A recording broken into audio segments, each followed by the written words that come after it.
बारामती पोटनिवडणुकीवरून महाविकास आघाडीमध्ये पुन्हा एकदा काँग्रेस विरुद्ध पवार ठाकरे असा संघर्ष। ठाकरेंचा सुनेत्रा पवार यांना पाठिंबा देण्याचा निर्णय, तर काँग्रेस उद्या उमेदवाराच्या नावाची घोषणा करणार। राहुरी पोटनिवडणुकीमध्ये काँग्रेस आणि ठाकरे सेना आमने-सामने येण्याची चिन्ह, तर शरद पवार यांची राष्ट्रवादी वेट अँड वॉचच्या भूमिकेत। भाजपनं कर्डिलेंच्या मुलाला उमेदवारी दिल्यामुळे पुन्हा विखे विरुद्ध थोरात।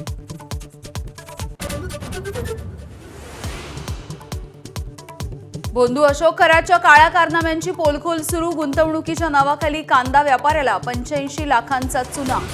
कराडचा पीए सुद्धा तपास यंत्रणांच्या रडारवर।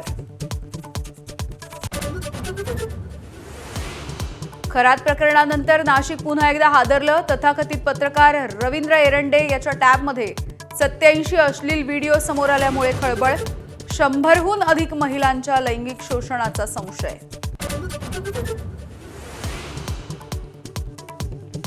समर्जित घाटगे घर वापसीच्या तयारीत। 8 एप्रिलला पुन्हा एकदा कमळ हाती घेणार। विधानसभेत हसन मुश्रीफांच्या विरोधात पराभवाची चव चाखल्यानंतर पुन्हा भाजपमध्ये परतणार। राज्यामध्ये 29 जिल्ह्यांना अवकाळीचा फटका। कृषी मंत्र्यांची माहिती। नुकसानग्रस्त भागामध्ये पंचनामे सुरू। खतांचा काळाबाजार करणाऱ्यांना कृषी मंत्र्यांनी ठणकावलं। युद्धाच्या 36व्या दिवशी देखील इराण अमेरिका वाढता संघर्ष। इराणने F-15 पाठोपाठ अमेरिकेचं आणखी एक लढाऊ विमान पाडलं, तर विमानं पाडल्याचा बदला घेऊ ट्रम्प यांची धमकी।